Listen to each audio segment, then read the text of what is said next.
four, three.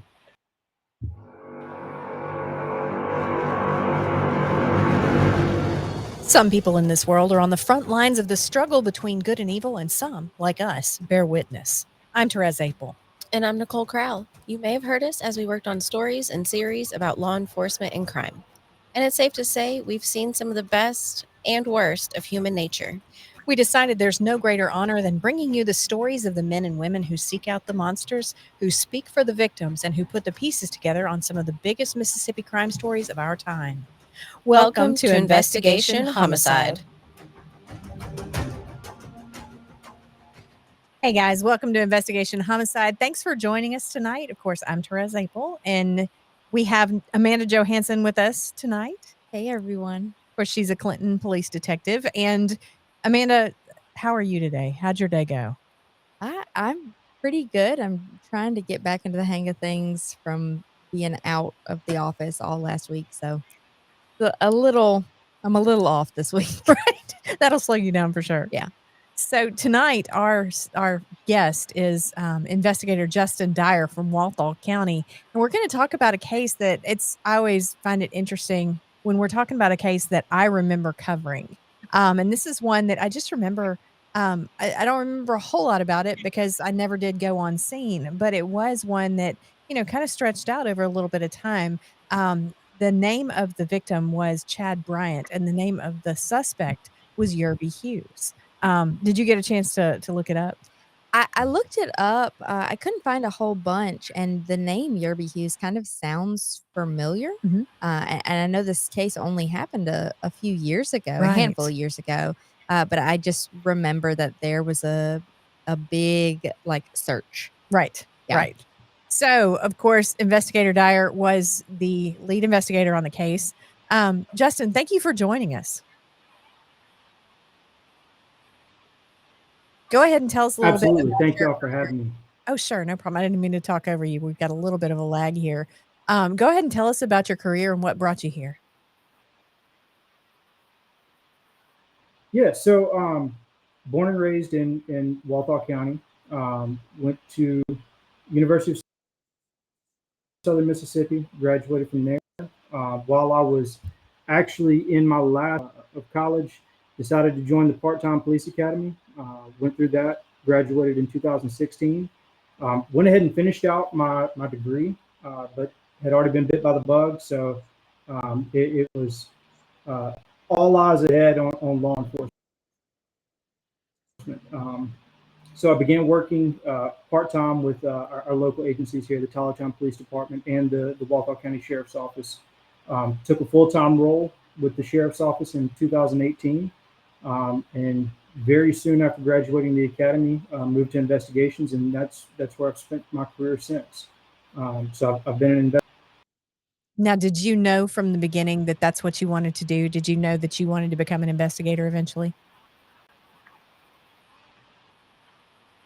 No. So my wife, and I tell people this all the time, my wife kind of got duped in the whole situation. One of those deals that randomly one day gave her a call and said, hey, I think I'm going to go to the police academy. Me and my brother's also, he's a law enforcement here in Walthall County. He's for Walthall County. He and I are the first two in our family to go into law enforcement, and kind of decided on a whim, hey, this is something that I want to at least try out, and tried it out and got hooked. And my wife went from thinking that she was getting somebody in the medical field to ending up with a cop. So I don't know that she necessarily got the best end of that deal, but she's been a trooper. She's been a rock for sure. It's a rope-a-dope for sure. Yeah, well, I am also a Miss graduate, so to the top. What did you actually major? To the top. So kinesiology. I was my certification is currently lapsed, but I was a registered kinesiotherapist. So my degree, my background is in kinesiology. It's quite a shift. Yeah. Well, yes. So set the stage for us here. When did you find out that Chad Bryant had been killed? How does that day look? What were you doing that day? Where'd you get the call? Just walk us through it.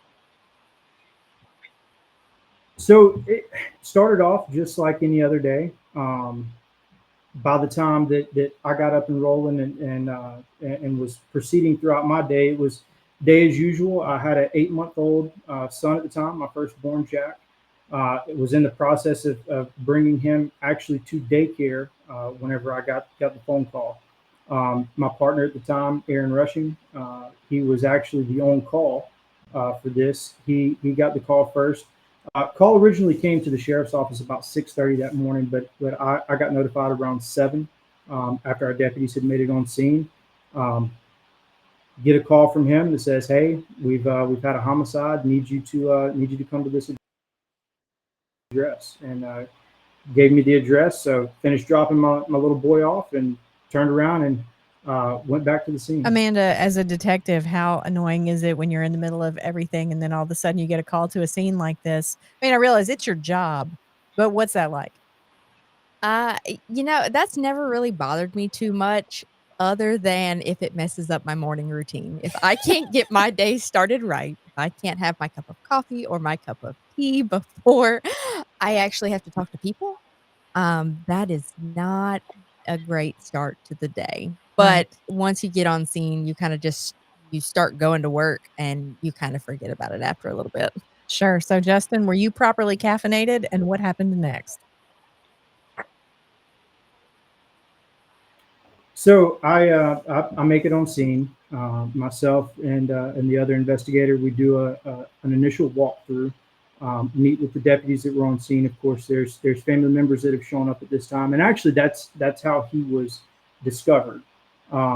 So where he worked, he had another family member that he would normally pick up between 6 and 6:30 in the morning, and whenever he didn't show up to pick up the family member, they went to go check on him and discovered him deceased inside the home. So we do our initial walkthrough just to kind of get an idea of what's going on. Pretty evident very early on that the body had been moved from where the crime actually happened. So the living room where the crime had taken place.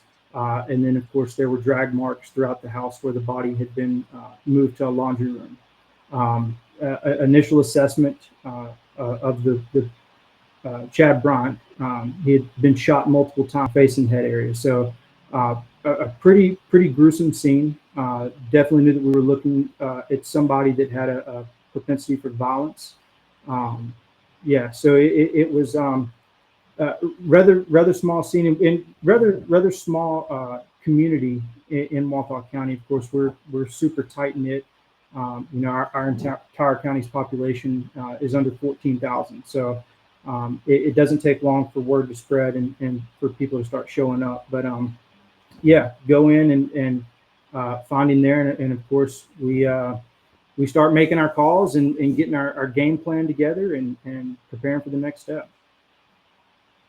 Wow. So it seems pretty straightforward for the most part, but you said that there were family members on scene and being shot in the face, that seems to be a very, typically that's a personal attack. So how did y'all determine the relationship between the suspect and the victim and how did that kind of unfold?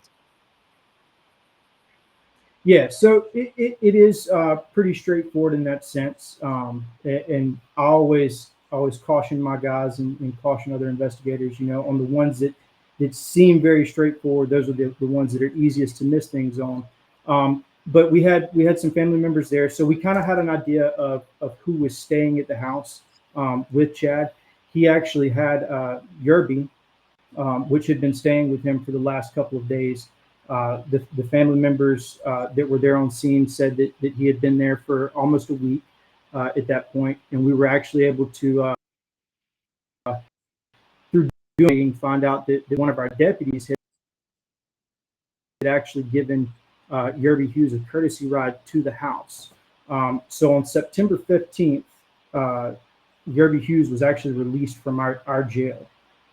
He had been there on an NDOC hold for some prior charges that he had. And so he was released on the 15th, and one of our deputies actually gave him a courtesy ride to Chad Bryant's house, which is where he was staying.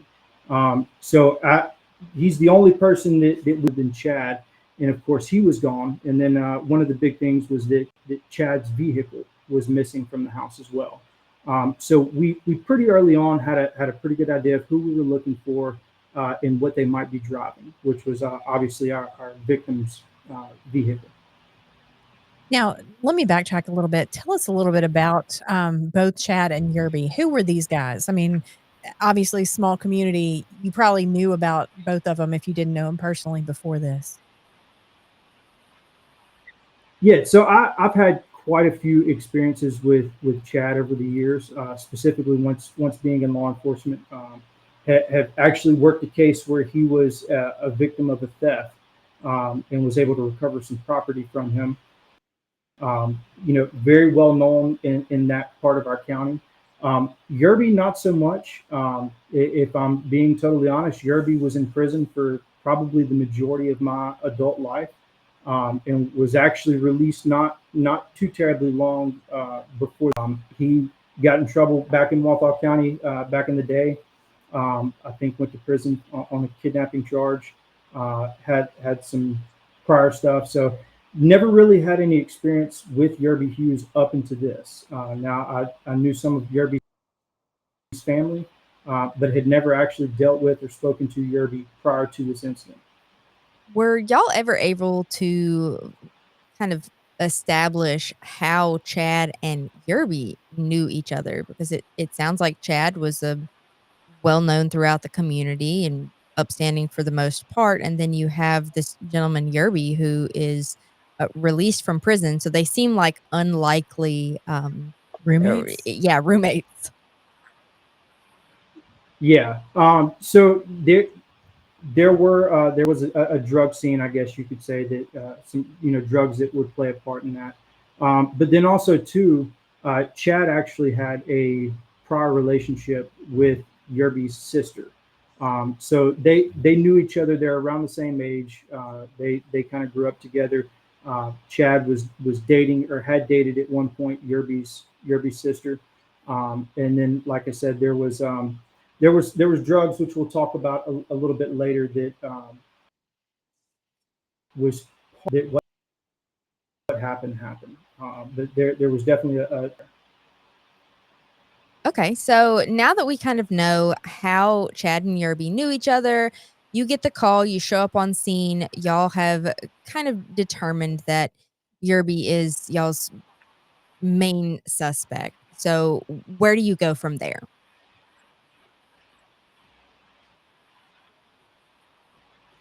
So at that point, it's initiating a bolo, be on the lookout. And so we had a pretty recent booking photo of Yerby. And then we also had some family that was able to provide us a picture of the vehicle that we were looking for. So of course, like most law enforcement these days, social media is one of the first places you turn to. So we immediately put that out on social media. Hey, be on the lookout for this person. And then, like I said, being a small community, it doesn't take long for phone calls to start coming in. And then, of course, we spread that word to all of our deputies, our surrounding agencies. And by that point, I'll tell you this: we're not a very large agency. We run about 8 full-time deputies. We have 3 investigators. At the time, we only had 2. So our total agency has about 11 full-time employees. And what we lack in numbers and what we lack in resources, we gain in the support from these other agencies. So we had an overwhelming support from all of our surrounding agencies, from our state agencies. So we had a lot of support there. But yeah, first things first is to get it out to the community, get it out to all of these other law enforcement agencies to say, hey, this is who we're looking for. This is what he's supposed to be driving. Now, Justin, in a minute, of course, we'll come to what was the motive. But at this point, you guys, basically what you've got is Chad shot in the face. His car is missing. You've got somebody on the run. You're pretty sure it's going to be Yerby. At this point, how do you know at this point what the motive is going to look like? I mean, are you to that point in the investigation yet?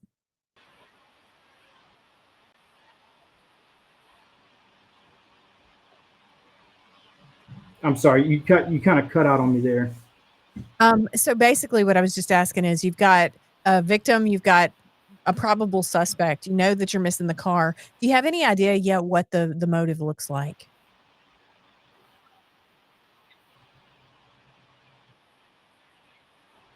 No, I mean not at this point. There's really nothing on scene that's very telling as far as what the motive would be. And actually, it was not until several days later that we would actually learn, I guess, what the motive would be. In the initial stages, it's working on processing the scene, and we had NBI who came in with their crime scene unit, did a phenomenal job helping process the scene.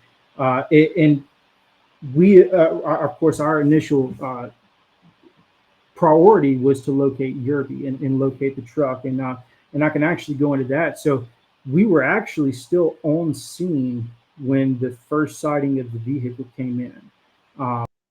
We're on the crime scene unit to get there and getting them filled in on what was while we had deputies and officers out patrolling. One of our officers was actually flagged down by a citizen right here on the edge of town and said, "Hey, we have this property that has an abandoned house on it. Nobody's supposed to be there, but there's an odd truck that's sitting there. It's a white F-150. I wrote down the tag number. Could you look into it and see who this might be that's on our property?" And of course, he immediately recognizes the description, puts it out over the radio, confirms that is the vehicle that we were looking for. So then we, of course, immediately flood that area to begin our search. You have to love a small town and those people that know this vehicle does not belong here. And I'm sure that was a huge step towards y'all's investigation. I know that you said that y'all are a small agency and you had other surrounding agencies that were able to help. Did you have agencies respond to the scene? Kind of tell us how y'all's interaction unfolded.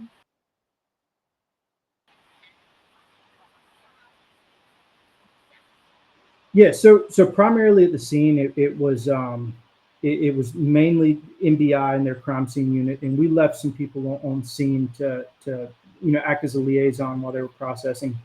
But we had agencies from the Washington Parish Sheriff's Office. We had Pike County Sheriff's Office that came.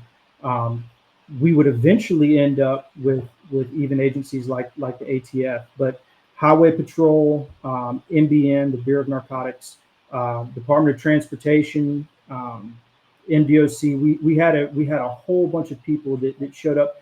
Really, too, once we figured out where that vehicle was, everybody kind of focused their efforts there, and so very quickly we had a large in different agencies that had showed up on scene to help us start looking for Yerby. So, okay, you guys know where he is. You've got all these agencies ready to pounce. Talk us through the arrest. What did that look like? Yeah, so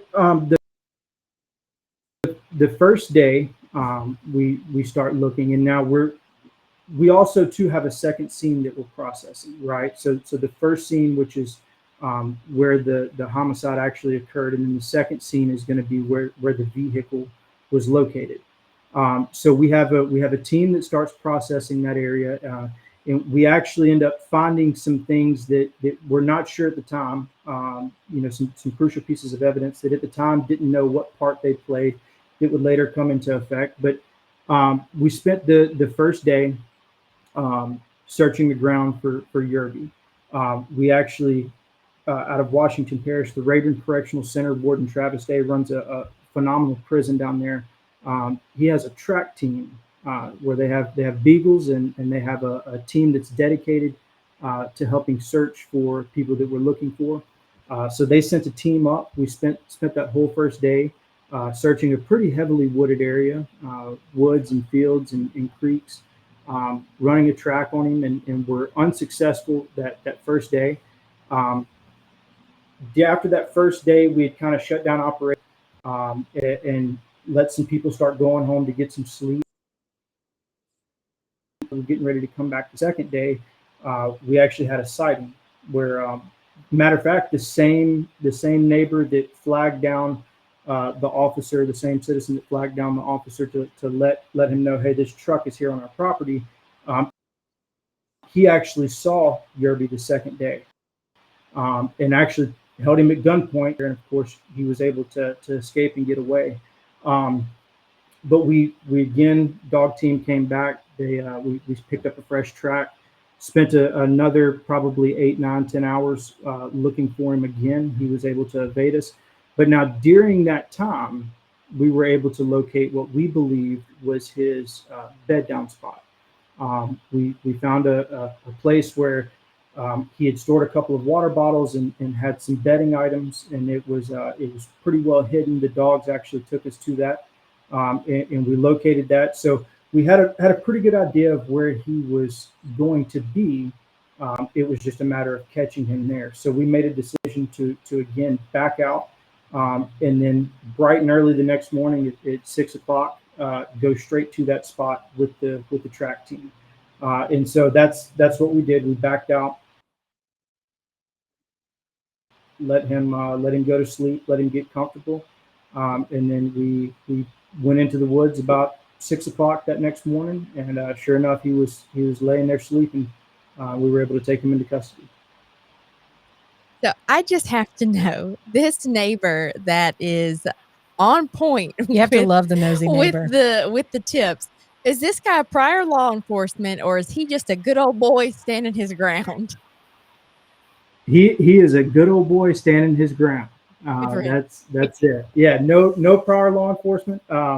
You would be surprised. I told you that we had a whole lot of local agencies that came to assist, but it wasn't just our local agencies. You had people standing on their back porch, people watching yards.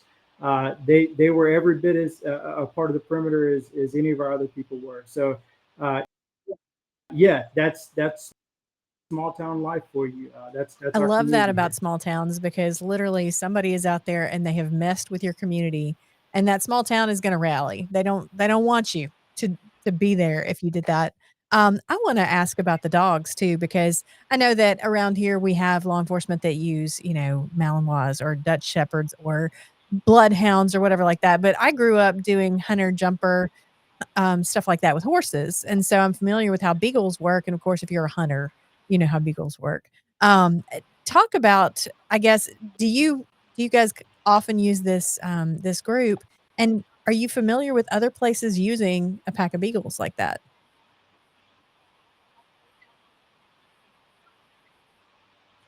I am not familiar with anybody else that uses beagles. I will be honest with you. Our agency pretty much relies exclusively on Rayburn Correctional. Every time that we've ever called, they've answered the phone, and they've been more than willing to come. Whether it was something that happened after the fact, whether it was preemptive where we were going to run a warrant and thought that somebody might run, they have been there for us every step of the way. So that's who we've used. I'm not aware of anybody else that runs beagles, but they have a phenomenal group that comes down. One of us usually always runs with their team, and they'll wear you out. Those beagles will run. So now you've got his bed down spot. You go in, you pick him up. Did you do the thing where, and I love it because I'm the journalist. So I'm the one that wants to put the picture on Facebook that says, here's the sleepy guy with the bed head that they just picked up. What did you guys do there when you got him arrested? Did he fight? Was there any kind of an issue? Did you guys take him into custody pretty easily?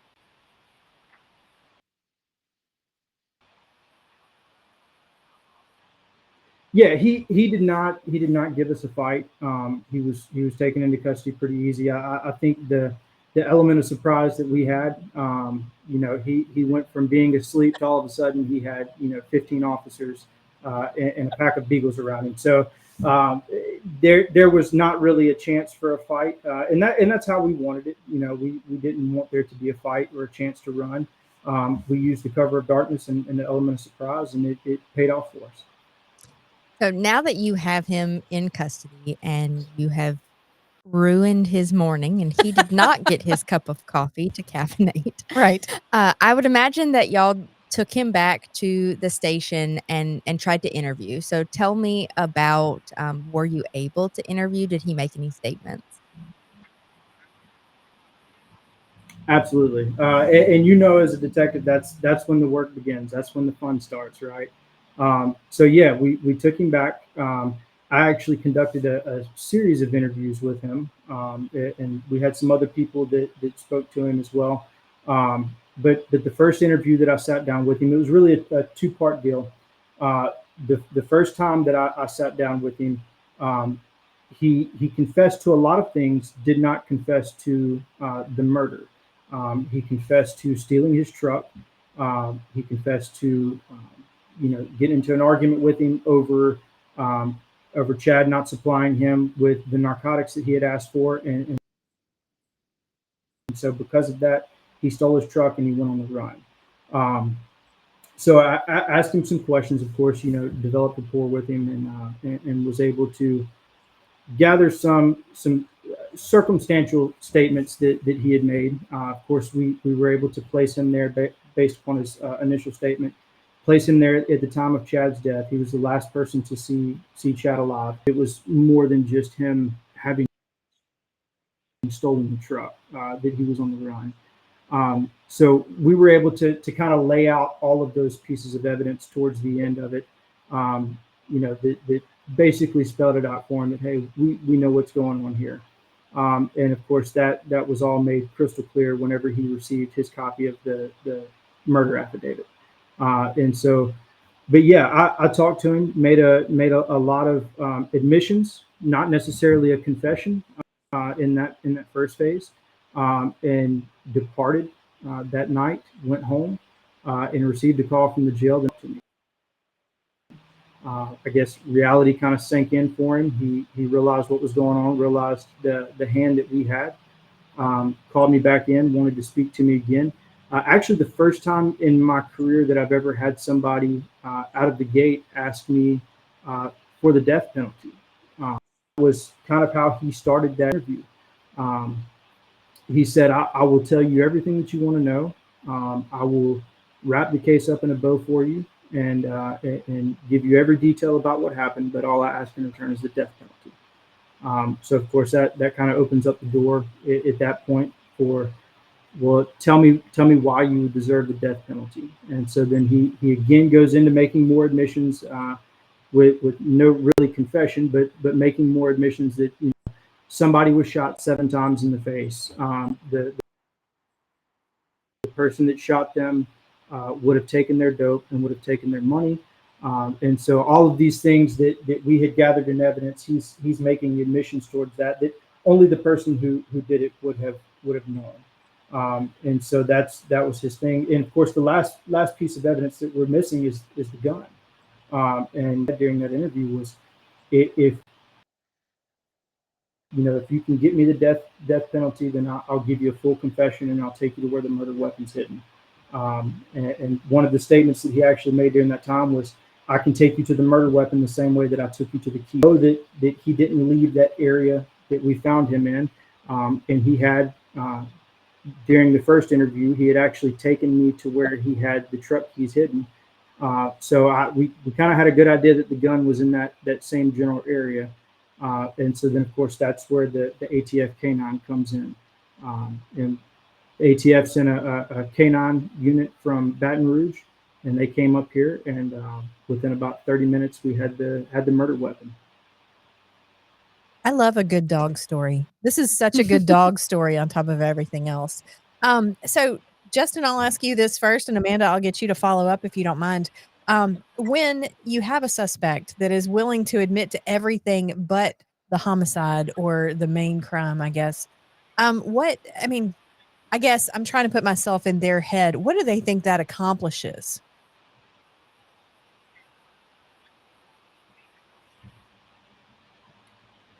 Yeah, I don't know. I think it's one of those things that it's self-preservation. Maybe they've watched too many TV shows to where they think that if they don't say the one thing, that I did it, that somehow them having knowledge of these events is going to allow them to walk. I really don't know where that mindset comes from, but it's one of those things that, there are certain things that only one person would know, and it's the one person. And so when it goes off, and the only it was law enforcement that processed the scene, then yeah, it's pretty damning in that instance. And so I don't know what the mindset is there. I don't know why, because I don't say that I killed him, that all of the other stuff becomes irrelevant.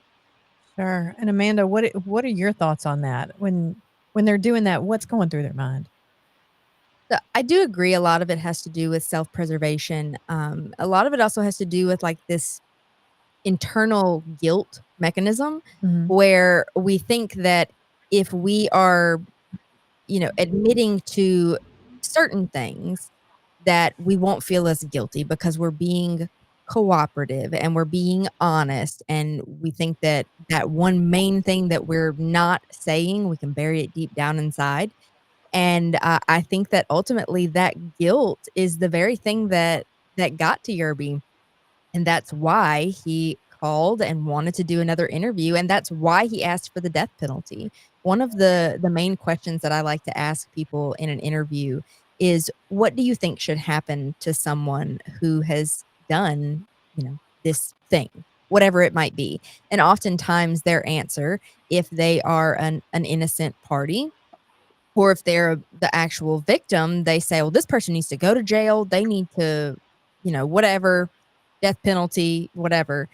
And someone who is guilty of the crime typically is like, well, if maybe they need a second chance. And they're oftentimes more lenient because they feel guilt. They know that they Right. did it, and they're like, "I just wish someone would give that person a second chance." They feel real bad about it. They'll promise to never do it again. Right. But I think that Yerby, I think it kind of speaks to, yeah, who he is as a person. Although he has done these horrible things, I think the guilt was eating at him, and he was like, "This person that would do something like this and shoot someone 7 times, they deserve the death penalty." Sure. Well, and so, Justin, how long did it take to take this to trial? How long was it between the arrest and when it finally went to trial?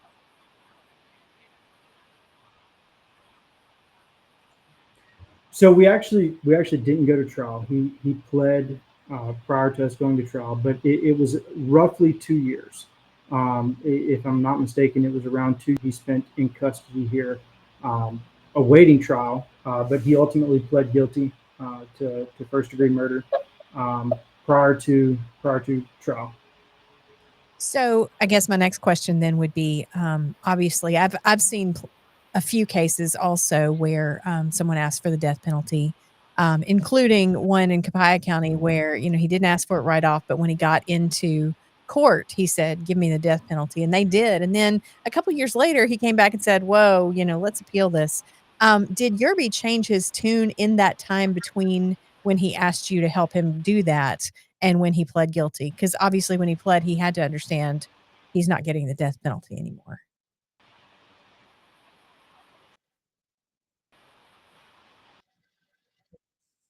Oh, certainly, yeah. He went during that time that he made that statement. From the time he made that statement till he pled guilty. So yeah, that tune definitely changed. I think whenever he made that statement, um, he knew that he was facing life in prison. He knew that he was what we call an 83 habitual. So it didn't matter what felony he was found guilty of. He was facing a life sentence on that.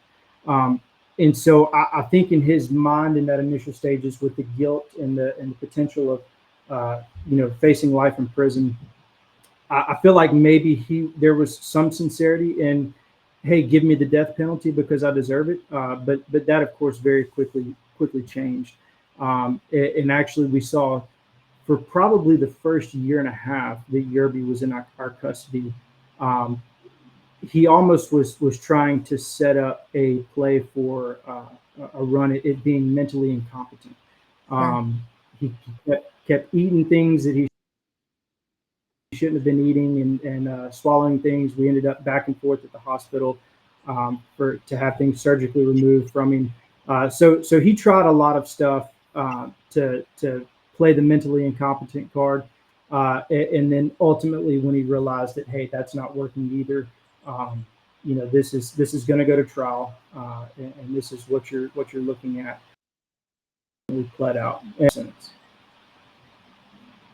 So we know that Yerby had previously been in prison. So obviously he is aware of how life is on the inside. And part of me kind of wonders if that's why he wanted the death penalty, because he did not want to go back to jail and spend life in prison. What were his previous convictions, and did those convictions um, reflect someone who would commit murder?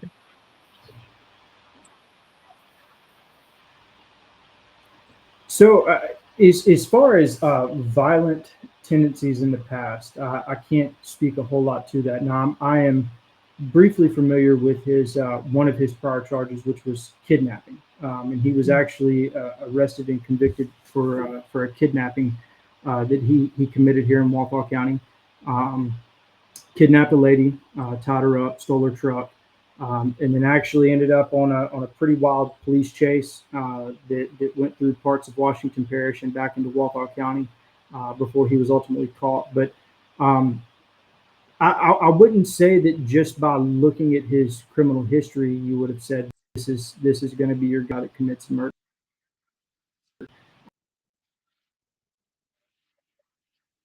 Anybody who commits a kidnapping and does things like that certainly has a lack of care. But to say that he had the makings of a murderer, I don't know that I can really say that. So you mentioned drugs a couple of times in the fact that he maybe admitted that his motive was in reference to drugs. So kind of explain to us now that you see the bigger picture. How are drugs involved, and how does that come to play? Yeah. So this the motive itself actually started a few days prior to the actual homicide, but Yerby had been getting heroin from Chad, and so he had been using heroin at Chad's house. Um, Evidently, was very careless in how he was using. Had had several overdoses in the days leading up to Chad's death. But Yerby had overdosed several times at Chad's house, and of course, um, anybody who's in the world, you you don't really want somebody that continues your attention, brings a lot of heat to your house. So it was one of those things that Chad was actually in the process of preparing to tell Yerby, hey, look, you got to go. You got to get out of here. You're drawing too much attention. You're too careless. And it got to a point to where Chad cut Yerby off from providing him with any more heroin. On the night that it happened, Yerby had been asking Chad for more heroin. He refused to give him any. And so Yerby and Chad got into an altercation, a verbal altercation. During that time, Chad made some statements about Yerby's sister, which he had a previous relationship with. Made some pretty derogatory statements about the sister, and that was really all it took for Yerby to snap. The combination of probably going through withdrawals, seeing the heroin that he wanted and not being able to get it, knowing that he was being about to be kicked out, and then all it took was somebody to make a couple of derogatory statements about his sister, and yeah, and that ended up being the motive behind it. Obviously, that's a lot to get you riled up, but I know that if somebody that I was already mad at was talking bad about my sister, I'd probably punch him. I mean, I wouldn't shoot him, but, clearly that it's like all of a sudden I'm sitting here wondering, why would you shoot somebody in the face over 7 times over drugs? But you throw something like that in the mix, of course, that's gonna change things up. Um, so, okay, Justin, what's left? What have we missed? What else do you want people to know about this case that we wouldn't know to ask you? I would just say that our community, what a phenomenal community we have. What a phenomenal relationship we have with these other agencies, and their willingness to come together and help us. As far as the case itself goes, there really isn't a whole lot more. Of course, we touched on a lot of the hot spots. Of course, there were things that happened throughout that you know, added corroboration to those admissions that he had made, those statements that he had made. We had pieces of evidence that really solidified that we could tie back to Yerby. But I mean, we've covered the high points. But what a phenomenal community we have here, to be able to come together in a time like that, when it really counts, and to be able to fight for the common good. Well, and I want to ask you about that too, before we go anywhere else. And Amanda, I want you to follow up with your view on this. But Justin, your job puts you in a position of having to speak for those who can no longer speak for themselves, to defend the victims, that kind of thing. What does that mean to you? I mean, I know that when you call most police officers heroes, they're like, "Hey, it's just my job." But what does it mean to you to be able to be that person who can get that closure for a family?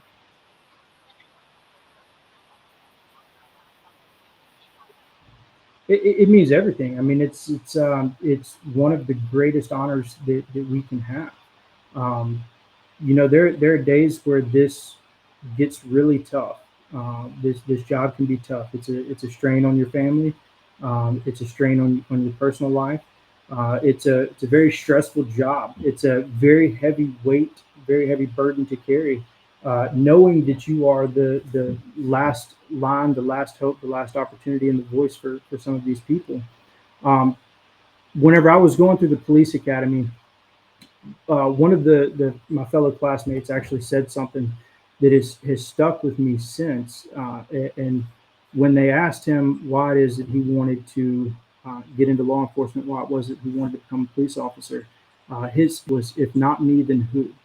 And so that's been a mindset that I've kind of adopted. If not me, then who? Who's going to step up to the plate? I believe that God has blessed me with an ability and strength to be able to do this job, and it's something that I don't take for granted, that I don't take lightly, and I I use that to be that voice, to bring justice for these families. Yeah, I find people think it's so easy to be the quote unquote hero for the people who we perceive as real victims, the children, women, people who are robbed at gunpoint, things like that. But honestly, to help someone, and previously I had said that Chad was an upstanding citizen. And obviously I now retract that We statement. missed that part. Well, I knew there was going to be something. As I call them, they're just local entrepreneurs. But you know, being able to come in and work a case, even when the victim doesn't present as your typical victim, because Chad was engaged in activity that probably put him in the line of fire, but that doesn't mean that he deserved what happened to him. And oftentimes we do have to work cases where people have criminal pasts and they engaged in something that caused the event that led to the crime that happened. And we don't get to judge them for that. Our job is to find the truth, and that's it. And Mhm. no matter what happened in the victim's past or what occurred leading up to something, um, we look over it and we look at the evidence, the facts, and we do try to get the truth, because the victim has a whole family that they're also victims of something that they did not deserve. That's it. That's exactly right. That's it. Justin, you gonna say something? No, I'm just echoing what she said. Yeah, regardless of their past, they have a family. They have brothers, sisters.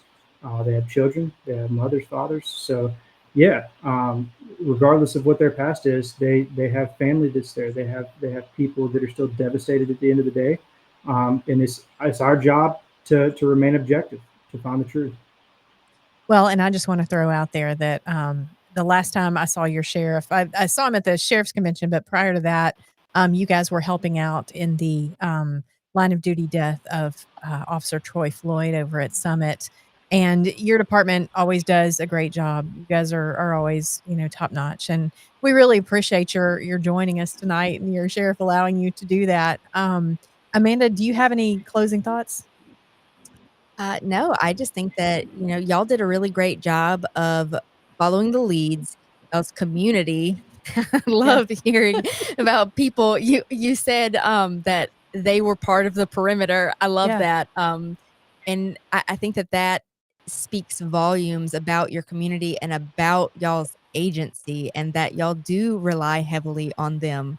And I think that's amazing. And I think that a lot of communities have those people who say, this is our home. And these law enforcement, these are part of our family, and we're going to help them because they help us, and they got an opportunity to stand up and be the hero as well. So I love that. Absolutely. Justin, what about you? Any closing thoughts? Yeah, thank y'all for having me on. Yeah, we have phenomenal community here, and you're right. I actually saw you over in Pike County and Summit at the line of duty death of Officer Floyd. Saw you there. Have had a lot of respect for you prior to that. Have had even more respect after that. We had a brief interaction there on the bridge, and thought that you were very respectful in the way that you conducted yourself there. And so. Yeah, we try to reciprocate the same willingness to help that we get from these other places, and so there's not enough room in this day and age to try to run things solo. We've got to be there for each other. We've got to be there to help each other. So if these other agencies need our help, we're always willing to go. The same as they're always willing to come to us. And so super thankful for them, super thankful for you guys for what y'all are doing, for giving us a voice, for giving us an outlet to be able to come and share. Thank y'all.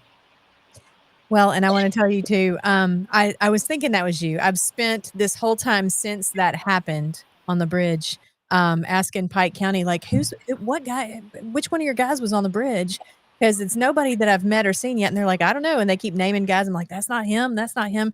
And so when I saw your picture, I was like, I think this is him. But so much was going on that day. I apologize that I didn't know for sure. So thank you for calling that to my memory, because I was pretty sure that was it. So I guess that's it for today. We really appreciate. Oh, I'm sorry. Yeah, go ahead. Absolutely. Go ahead, Justin. I'm sorry. No, I was just saying, absolutely. Yeah. Yeah, I was saying absolutely. Yeah, that was me. It looked a little bit different that day. Didn't have on the polo. I had on the plate carrier and the big guns. But yeah, that was me. Good deal. Well, thank you for joining us, Justin. Thank you, Amanda, for being here, and to all our listeners and viewers, thank you for watching and listening to Investigation Homicide. We'll be back next week. I will not be here, but Amanda and Nicole will handle it, and they'll bring you a guest of their choice. So we appreciate all of you, and we will see you next week.